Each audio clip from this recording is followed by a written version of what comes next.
This is Akashvani. In the program Spotlight, now we bring you a discussion on inauguration of iconic development projects in Chhattisgarh and Uttar Pradesh. The participants are Sandeep Phukan, political analyst, and Arjun Chaudhary, anchor.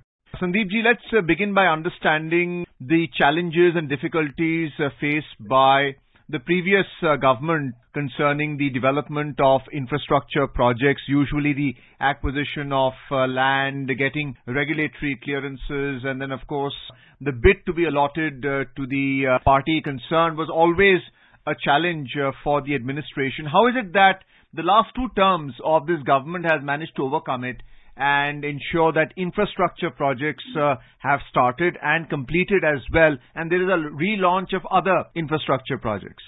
One thing that is very clear, is that the push to infrastructure, repeatedly Prime Minister Narendra Modi has made it very clear that, his government is focused on developing infrastructure, really overcoming the infrastructure lag that has happened.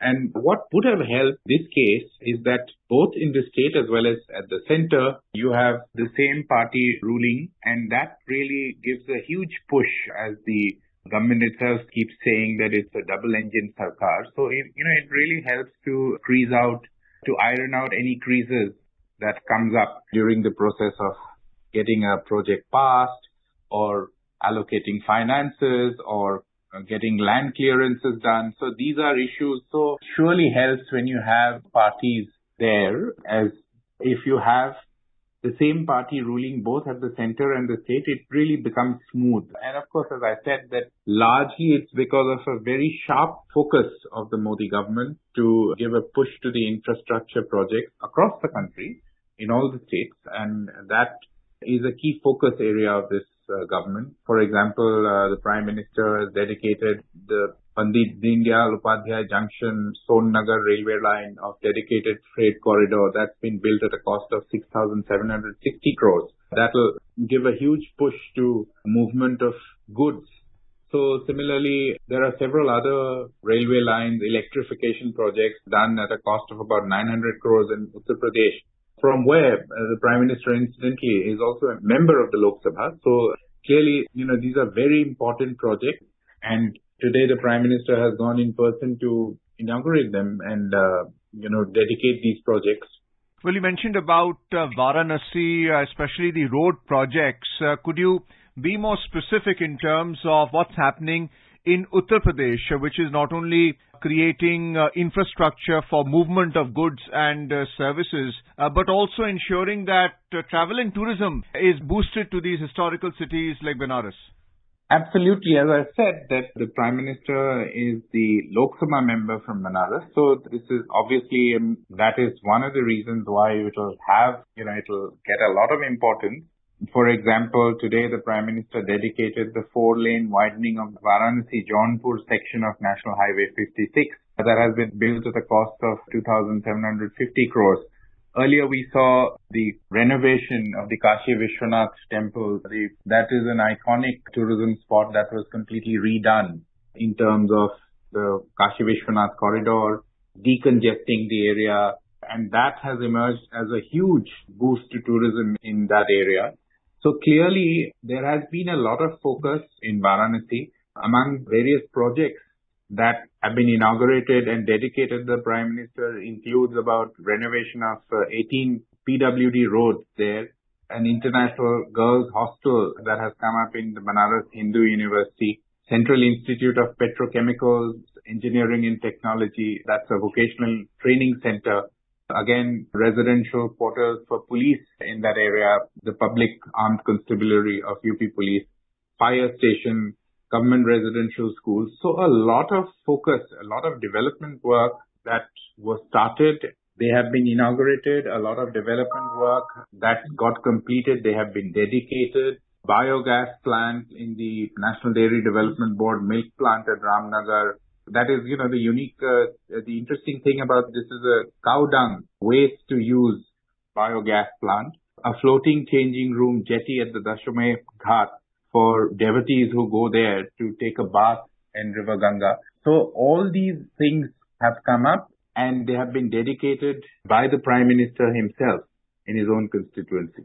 Could you mention about the Ganga Expressway? It's a 6-lane highway that is an ongoing project right now in Uttar Pradesh across the entire spectrum of the state. Could you tell me how they managed to plan for it and continue building it?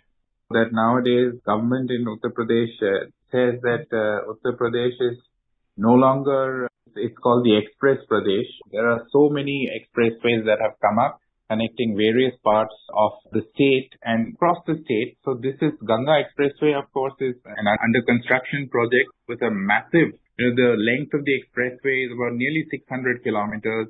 It's a 6-lane highway that could be expanded if the need be to a 8-lane highway. Phase 1, the phase first part will connect Meerut district to Prayagraj, and of course the foundation stone was laid by Prime Minister Modi in December, I think a couple of years ago, in 2021. So this expressway is expected to be completed by next year. And once the Ganga Expressway gets completed, it's nearly 600 kilometer long expressway that will connect, that will facilitate seamless movement from Bijoli village in National Highway 334 of Meerut district to Judapur village in Allahabad in Prayagraj district. And of course, the second phase will see this being extended from Balia to Haridwar. So the first phase work is on, and the first phase is expected to be dedicated by December 2024. The distribution scheme for water from the Ganga River, I believe that is also an ongoing project. How important is the river Ganga when it comes to planning for this development in Uttar Pradesh?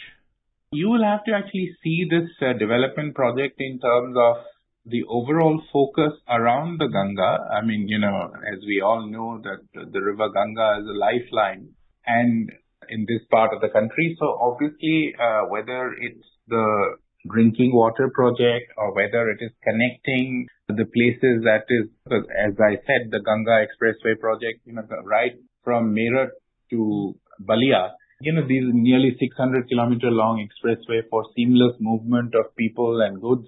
And also, as the Prime Minister himself had said that when he had first come to Varanasi to contest the Lok Sabha elections in 2014, if you remember, he had invoked that he was called by Ma Ganga. And the most ambitious project thereafter that was started was actually the Namami Gange, the cleaning up of River Ganga. And so a lot of effort has gone into also to reviving and cleaning up. It is more than just a government project. I would say that it's an article of faith for the current dispensation to develop projects along the River Ganga, be it expressway, be it the drinking water project, being the Namami Gange project, the cleaning up of Ganga.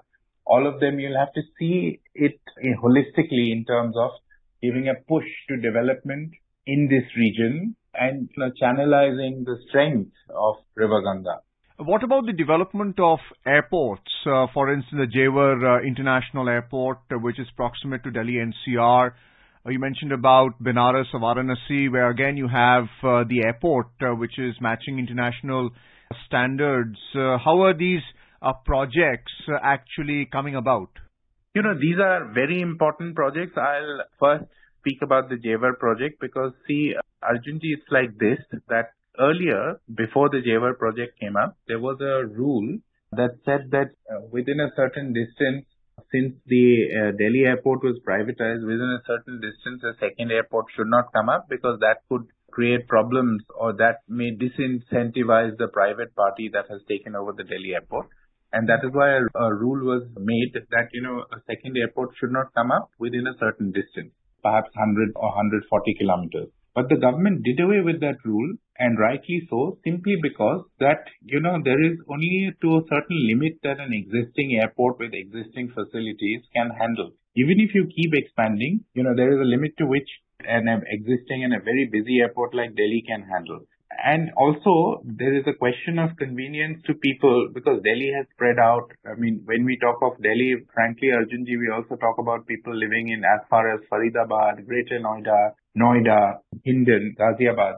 Imagine that somebody who lives in Greater Noida, to catch a flight, has to come 4 hours in advance so that he safely come and arrive at the airport. But if the option is given for the person to go to, to take a flight out of Jewar, obviously he will save on time, he will save on resources, and it will also decongest our existing airports. And that's why the Jewar airport has come up, which is not very far away from Greater Noida, about 40-50 kilometers away from the Greater Noida township, which is a very important industrial township as well. So that's very important. You talked about other airports in other areas. Hindon Airport, which is essentially an Air Force airport, the UDAN scheme or the regional connectivity scheme, whereby small cities are connected. So Hindon Airport has been used for that. Similarly, you would recall Kushinagar Airport near Padrona has been developed into an international airport because that's where you get a lot of international tourists who comes to the Buddhist circuit who travel on that route. So such kind of planning has gone about in giving a boost. We've also seen that to facilitate the roadway projects and the airports and the rail ports, including the Vande Bharat express trains, which are running very successfully, is the fuel stations in between. You have hotels or motels being set up to a certain star or standard or rating. What's the tender process? How is the e-tender working out so successful? Yeah, so the e-tender process is always aimed at eliminating. With it is transparent. B, eliminating allegations of, wrongdoing, that X party was favored or Y party was favored. So essentially, when there is, through the e-tender, the tendering process is open and transparent to all, and everybody is an equal participant in the process. And that is very important. And when you talk about, motels or fuel stations coming up in infrastructure, one has to bear in mind that when you are actually building these roads, you expect traffic, you expect people to go, drive down. We see that through a transparent e-tendering process, the government has tried to come up with these facilities well in advance so that, you don't have to really first build an infrastructure and then think about these things. So you actually build or plan for them alongside planning mega infrastructure projects. How important is Chhattisgarh in this double engine approach of the government when it comes to infrastructure development? Chhattisgarh is very important for various reasons. Least of them is that it's one state that has been in the past affected by left-wing extremism, or what we call as Naxalite movement. And it is absolutely important to give a push, to infrastructure and open up the area, because the more inaccessible and remote areas that you have in a state, higher are the chances of underground activities, Naxalite movement, or left-wing extremism taking roots there. And that is the reason why, irrespective of who is in power, there has been a big push in terms of opening up the areas, in terms of building highways. So earlier in the day when the Prime Minister was addressing, he in fact mentioned that nearly 3,500 kilometers of national highway had been planned in the past 9 years, and 3,000 kilometers of 3,500 kilometers have already taken shape, or they have already been completed. So that's an important milestone in terms of any development project. Well, thank you so much, Sandeep ji, for being with us on this program and talking to us extensively about the development of iconic projects, infrastructure projects in both the states of Uttar Pradesh and Chhattisgarh. Thank you, sir. Thank you. You were listening to a discussion on inauguration of iconic development projects in Chhattisgarh and Uttar Pradesh. The participants were Sandeep Phukan, political analyst, and Arjun Chaudhary, anchor. This program was produced and presented by the News Services Division of Akashvani. You can listen to it on our mobile app, News on AIR. This program is also available on our YouTube channel, News on AIR Official. You may share your feedback about this program through email at airnsttalks@gmail.com or WhatsApp on 9289094044.